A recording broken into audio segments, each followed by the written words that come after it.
Ati achema ni mlamo wenare nange mwecho netekereze kwanga ndi comrade Haji Yusuf Said Mayanja naisemo kubera delegate ku national delegates HBina chama cha uongozi chama cha mapinduzi kile kinaongoza Uganda yani National Resistance Movement Njomu kubasalawo kulonda member agenda musek njomu kubasalawo kulonda ani anakwata kadi yo bwa president ubenare toba mutono siri mutono inshallah taala era mugana wange bahati ngachi amali wa mobilizers mu Masaka yantegereza anti Haji Kasola ajja Haji Kasola emirimo gyakoze ne mobilization yokuza enale mu kutiko era nange nkubo mulanga nti bannange bannakalungu n'abalala bonna tumwegatteko ekintu akibadde nnyo mu eri ebbali bendo lya Buddu tukomyewo obukulembeze tubuweewo mmemba wa Seke bendo lya Buddu libadde tirina mala emyaka n'ebisiibo kakati olwaleero inshallah Kasolo tumuwe olwa equity and equality ekyokubiri nti mukozi nnyo era mobilizer wa amaanyi olumutitimpe mu Bwarabu ng'agamba nti sente ezibadde zigenda mu university y'amaanyi Harvard nzisazeeko nzigaddewo nga ziva mu government ya America 22 billions kati mu kwota eno babadde bagenda bawa billioni nga 5 nazo nazikola ki byabadde tiririsanaga bana abaana abalinga Said Mayanja awogalireyo ku radio Buddu ne bamabala bavumirira kitabantu tebamanyi nti bali balina obuyinza obutta abantu nga bebaagala okujjako Ssekabira ne bwabalabye nga bassa abantu kasaba tatawe yawo tayogerawo kakati n'agamba n'abayizi abaleeta olugezigezi okuva ebweru w'amawanga tebaddayo kusomera mu university omulamuzi n'aga nti atono ng'agenze wala omulamuzi yatuyambye kunenga bemanyi ebya America kubanga yatondebwa ku bunafuusi na musingi gwa fitina na bulimba era bajja kumala omulamuzi bamukole ki bamuwangule maliza ne kino tisinga ti yali policy ya double standards if it was not for the policy of double standards of the United States of America this world over this earth planet earth it would be heavens yani badde jana singa America tiyalina bunafuusi ne policy of double standards kuba newunye ne yatunda amabaati n'agazaayo speaker wa Uganda wa parliament ya Uganda bagamba tumutaddeko envumbo lwaki yatunda amabaati g'Ekalamoja naye atta abantu bulijjo ate bagamba nti n'omala omwogerako gwe tugoba mu ggwanga lyange kakobaawo oli ku radio Buddu otuwa bulijjo RCC mukulu Katumba Senga wa assistant RCC mu studio mwali nasibo tukuwaniriza kuza kubatuuliza nti mwebale n'okusaako engalo n'okusaasira abo abafunye ebitali birungi mu wiiki eno ate n'okusanyukirako abafunye ebirungi abatuuliza mukimanyi nti nze mbadde kyemani wenali emyaka 30 ekibuga kino ekyemasaka naye njagala kwebaza Katonda okulonda okwabaddewo jjo ku lunaku lwokutaano kwawedde bulungi Masaka City kyekimu ku kibuga awabadde okulonda nga tewali yadde kuba mu ggulubi bino ebyokukaayana ng'ebibeerawo naye ate nabyo twabifunye ku bavubuka bokka naye awasigadde wonna kwabadde kukaanya era gyakukozesa omukisa guno okwebaza abateeseteesa okulonda ba registrars ne ba admin n'okwebaza security eyabaddewo kubanga okwabukanako n'okulonda kuli okwamagombolola kuno kwabadde more organized abalonzi abateekeddwa okulonda balonze era abantu besalirawo era nekugwa emirembe ne deployment yadde nnungi njagala kukulisa mutabanyi wange Rogers Brigeya yayise mwana opposite ku mainstream ate olukiiko lwe luliko abasajja n'abakazi sinziggu kubanga n'emukulu wange mwami Senga wa Ronald gyagenda naye ku lukiiko kwali kulembera chairman wa kuzeemu edale ne Buganda eyakawuma n'amagye Major Lubega ayina emidaali gyonna kumbi emidaali gyonna gimazeeyo naye yazze okuwegatta ku kibiina ky'NRM okusobola okukibudabuda n'okukinuuliza amaanyi chairman wa bazirwanako ate ne mutabani waffe Nnumba mutabani w'omugenzi Nnumba naye eyawangudde yagenda yakulira abavubuka kusobola abantu musaayi muto maanyi mapya ne muwala wange Rosette Nansuuga kansala w'abavubuka abawala olukiiko lwa mmeeya eyawangudde olw'abakyala ekisentebe w'abakyala ab'ekibuga ky'e Masaka kitange Haji Badru Namuyimba naye yawangudde wa entrepreneur katulaba nga bantu bankizo nnyo ate bw'ogattako abakulembeze balina kulaba nga buli basentebe b'amagombolola ganaabiri agogola ekibuga eno saidi yeno yanyendo Bukundwe muganda wange George Kiberu yawangudde ate eno wali mutabani wange Mr. Vincent era wabavubuka kati olaba nti ekibiina tutandise okukitabikamu naye kasakanyama era tulina essuubi nti feesi mpya n'amaanyi mapya ate nga bulijjo NRM tukkiriza mu ddembe ne democracy kati mukaluka naakajja bano bannaffe ab'ebibiina ebirala baali badde batuyigirako babadde mu kulonda kuno netukuvaamu nga tuwali mu ddwali mu ddwali wakati nakali tusaba tinakali akaddako akabonna kaggwe mirembe kyekisinga obukulu era gwe nalaba yakyasinya yatrendi nga bamulumako ate bwogambye tati wali ali mu ddwali nze akuwulira nibenalaba bekuba nibekoga omusaayi ne siwano ogamba wano era sibyawano awoli mutufu tetofaayo toyina bwogenda kutereeza maka ga muliraano ng'agago gakulemye kiyo kyautumbako toyina bwogenda kuweerera mwana wa muliraano ng'owuwa alunda mbuzi kati nze nsookera wano ewaffe nti nebaza bamemba b'NRM kubanga babadde bannannyini kulonda balonze ne bamaliriza nga balonze abakulembeze nga constitution yaffe bwetugamba eNRM nga tewalinda oliito mwabaddemu obutakkaanya wano nawali naye wabatusi mu kulonda ebifo bino byebisoma ebisinga abasinga bayisemu amakozi kiba kitegeeza tewabaddewo consensus wabaddewo okukkaanya kubanga tunulidde kali akalulu aka 2026 nga ekikulu ennyo lwekyo njala kubakulisaayo baganda bange ne batabanyi bange okulonda okwo ate n'okubasabira nti ffe babadde bakutte enkasi tukyaliwo era tujja kwongera okubawo amagezi naye okugatwala kiri eribbo tulabe nkigenda mu maaso omulamu wanguwulidde era nja kuteesaako nenjala okubaza mu Misegawa nammwe obebaza nti mutukola bulungi era olwomukaaga olwokutanga eruzi banga sifunye ka message kavawuwo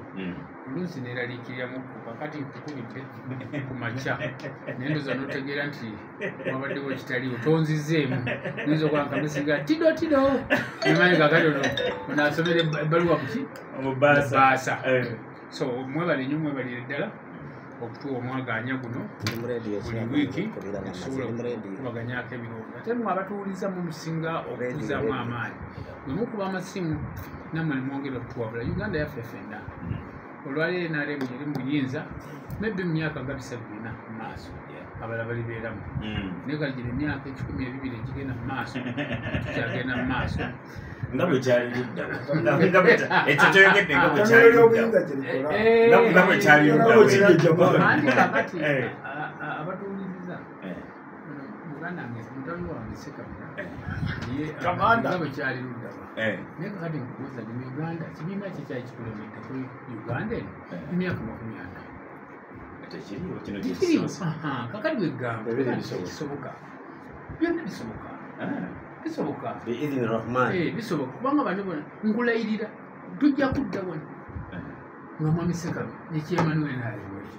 naye tujja kudda wano recording kamenda katereka tujja kudda wano nga DC owa disitulikiti eziri ku Uganda olonga ayogera bigambo kisoko tusapulingeko byali bayogera ebiseera nawo byayogera kati ati yanaaba asoose oba muwango w'ekyotera chairman wa DP twamujje mu 96 kamago twamujjayo andi weyejjeeno nafuna okuddayo kirala naye nkulaga nti Uganda NRM is inclusive era bwetunya mu constitution yaffe tukiraga bulungi nti ffe twaniriza buli muntu kubanga twatandika tulyanamu omu kati tuli bangi twalyanamu kati tuli bangi kandi tuzirwanira ebifo tubirwanira abakulu oli ku radio budde omuntu wa bulijjo chairman back sikakazinda sekabira sikakano assistant RCC kimanya kabonera mu studio tumulina mukulu Bahati simanyi Bahati wo chairman ndana ucha kayono neyanziza wase honorable day honorable erinnya lisigalawo kozi wali wa chairman gwa Gombolola wakituufu teri atwala buvunaanyizibwa nga bwe tulimu kati ate nasigala ng'era avuganya buli kujjako okulekera abalala kubanga gwoba olina nawe woweerereza abawuliriza abaffe abalungi aba radio Buddu assalamu alaikum warahmatullahi wabarakatuh waalaikum assalamu warahmatullahi wabarakatuh abakkiririza mu kitabo ekitukuvu bayibuli emirembe gya Katonda n'okusaasira kwe bibeere nammwe njagala nange okwegatta ku bannange okusookera ddala okwebaza nannyini rediyo eno dayirekita waffe Dr. Ssegawa gy'agenda ate era n'okumuyozaayoza okufuna obuvunaanyizibwa obugenda okuyambako eggwanga lino ogenda mu maaso kubanga ng'abo abantu abalengera ewala tubeetaaga nnyo ate abalina omutima gw'ensi abawuliriza mwenna gye muli tubakungiriza buli budde kubanga singa simu rediyo Buddu oba oli awo tetwalize kugamba nti tubeeko kye twogera naye olw'okuba nti gye muli muwuliriza era mugoberera kyekituwaliriza naffe okujja tubeeko amaloboozi ge tutuusa gye muli ate nammwe tekitegeeza nti ffe tubasinga okutegeera nammwe mubaako n'endowooza zammwe ze mugattako ku lw'obulungi bw'eggwanga lyaffe anti rediyo ebeera ebintu bisatu oba mubadde temukimanyanga ebyuma bino byolaba wano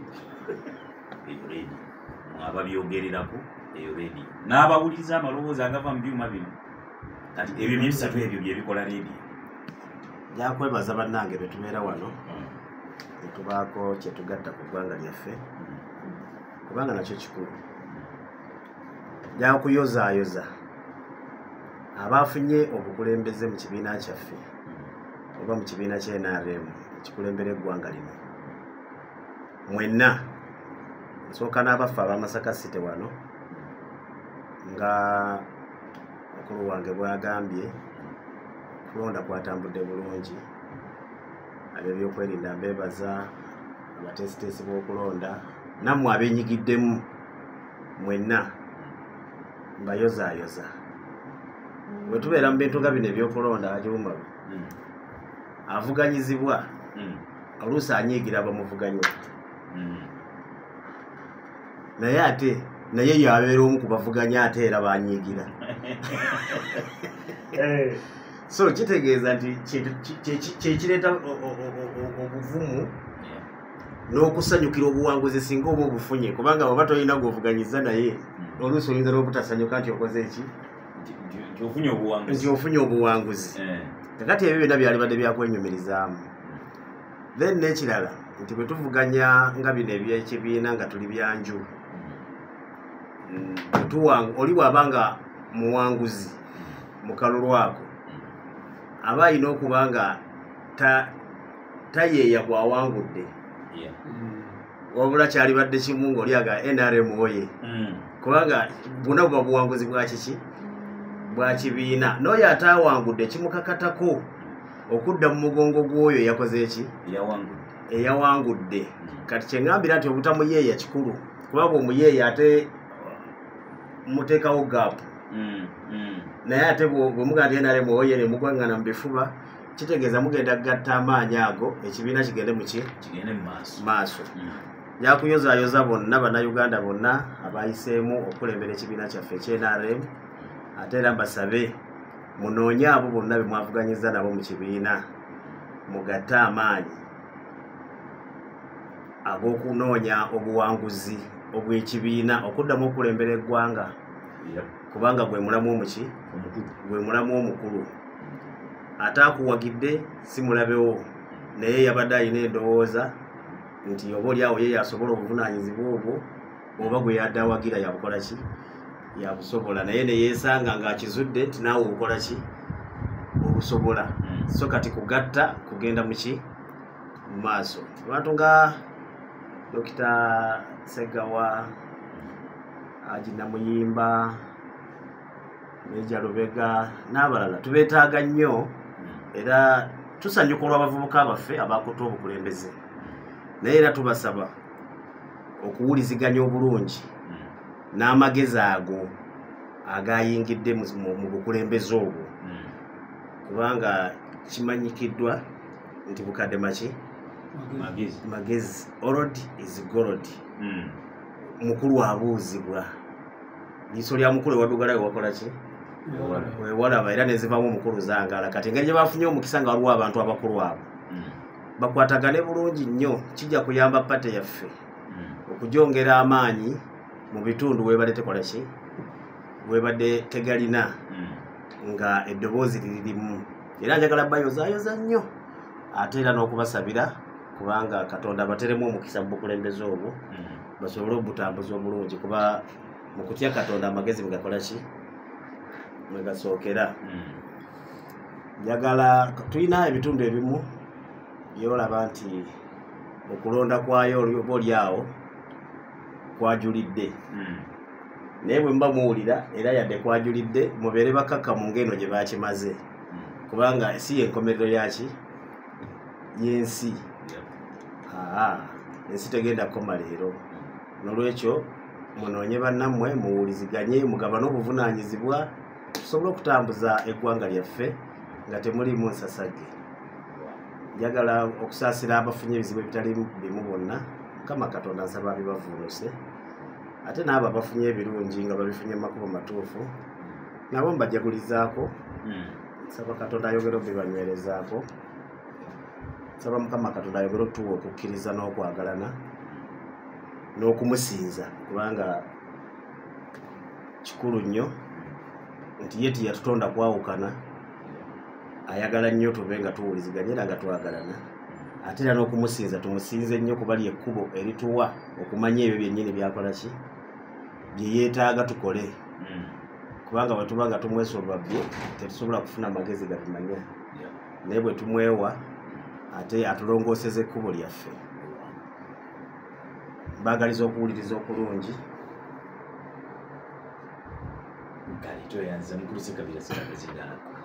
mbalanisiza mingi n'abatuuliza nebaza kuli amabega ennaku zino enkuba etonya tinaakamanaga olundi kuno byakyuseemuko awanyi kubaga nti biralamukko kubanga twasooka namusana tuzoniye mwanyi kuno yatandika namusana nijjo etandika nankuba wakati ate erabikanga egenda okumukeza kale ekyo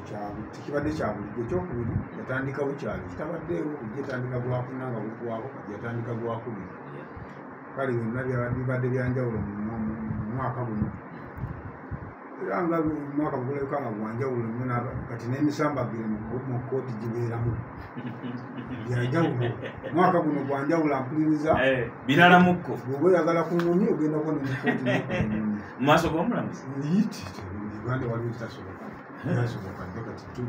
tutambula kifuula nasooka kulaba abyali balwanira omuzindalo mu maaso ga pulezidenti natandikirako neŋamba ekitegeeza bino tiwali kitagenda kusoboka kulutu wansi atuma minisita ninkiikiriza egi nikutumye leka naawe munsi muyo mu uganda eddembe weribeera kulutu waawe yatumye minisita mugeno nkiikiriza bawulira nti ate wamagye atumye minisita ate buli wamagye ku lutu tewali wamagye asinga minisita taliyo Uganda twagisulise kati tutambulanga kimira abannayuganda nalabye omusajja yakubye mukazi we nedde ekitagambike mbwa yagenze netambula nerondoola nekizulani mukazi we yeyabye mwanya emboko nekakyalo bikoje eyo mu wiiki eno akagenda sinza okulaba keko omukazi gwe nalabye ayadde akuba omukadde oyo namulomukulu atukoze bulungi Uganda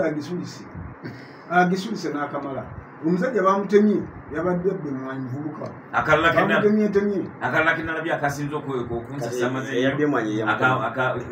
justice mulyagonja wakalabye nga waspeech kuzisabira bbaawe eyemulago agamba eri mulago is a monument n'akapiira obupiira kebanateeka omulwadde mu private olinaga nti tekaliyo ono nayaga tujja teekamu akapiira n'abula omusawo mulala najja nagakumuka tujja teekamu akapiira n'abula newajja omulala ku 10 tujja teekamu n'abula ziba ziwera 2 ez'ekiro owekisa najja naga nti wategedde akapiira kakugula wamala yayimba akayimba nti twali balamu bulungi kubanga eddagala emulago lyabangayo naye ndaga esinga bino justice mulyagonja byabadde ayogera byabadde byogerwa wa opposition waliwulidde kikamba Uganda twagisulise dda Uganda mukulu agikozeeko ate wali agikozeeko yo nti yesulise tewali yagikute n'agisulika Uganda yesulise ani yagambye oyo omukazi ayabadde akuba omukadde nti genda okuba omukadde ani yagambye omukazi abbe mwanyiza bba kyegezaako okulaga ensi etambulira kujja amateeka tigakyakola kubanga oteebereza omusajja wakubira mukazi we nti abbye mwana ye kiki ekyalibadde kiteekawo embeera eretusa omukyalo okumanyibwa nti mubbi kiki ekyalibadde kiteekawo embeera nti omuntu abbye mwanyi kadoolo nti bamutemyeko omukono kiki munsi zitambulye ku mateeka ennaku ezo mubono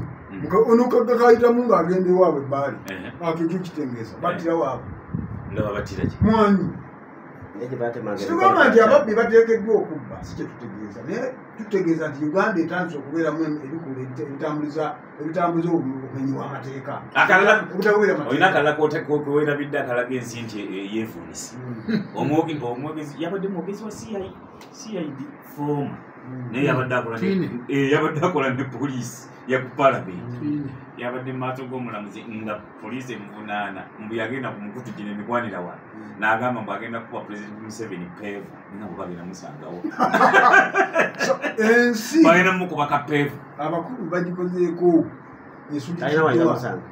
tulina obuvunaanyizibwa bunene naye gwe omanyi okutuuka okwogerera ekitongole ekyo omanyi levo gyoba oli That's the point. Forget about the yogera. Nzo omuntu yenyine omuntu betu. Edala kwali. Ningamba what? Yabada ye unzise. Omuntu bamukubira ku nimiro mulama kuba byayogera. Tuba tubeera tukakibwako okubiddamu. Yes. Gwe kyaki kulowozesa nti yetakakibwa kuddamu bye wayogedde. Seka biragenda maaso. Genda maaso. That's being unfair. Nze byenjogerako nalinda byeko omubbi nga akoze press conference. Deka naawe. Sobiti yetiko nekubuuza ku bantu abakukutesa ngezaako okulaga munnansi Uganda we tugituusizza nti omubbi akola ne press conference bwe kyeki kulowooza nti Sekabira alina kubuuza nze ndowooza nokoddeyo ebikulu munnansi eyali efumiitirizaako nti omubbi akola press conference ensi atambulanga nga bweteekeddwa okutambula omubbi akola ata press conference eba teyesulise omwami akwatadde mukyala namugunda emiggo kyengeza kulanga nti abbye emwanyi ezaani kubanga emwanyiza mukyala namwami kati kumwombi ani yabbye so ebintu ebyo munnayuganda ateekeddwa bwetuba tuyirowoozaako nti bikulu tuteekwa okuddamu tulowooza Uganda gyetwagala alifaananyi etya ekyo bwe tunaaba tukifunye tutandika okukola Uganda gyetwagala naye bwe tunaaba tetunabirowoozaako nga bw'obyogerako abamu bakulabanga omutujju nti ggwanga oyogedde nti omubbi akola press conference biri mu mugawulira afa abulawo naye ngaekyo kyali mu Uganda wano kyali mu Uganda wano njagala ensi buli muntu yerowooze yeefumiitirize nga tolowoozeza ku kibiina mwoli kano ke kasembayo omusajja yazemu woti nagamba naye munamaze kusaba ennyambi oba kisoboka emikono gino bagitemeko kubanga kati sikikyalina makulu olwedde ndi mu kusaavinga ekiweze kyenamala dde n'okusaavinga tubagirani uganda eba ekyatambulanga bwetegera okutambula omuntu yasaavinganaye nga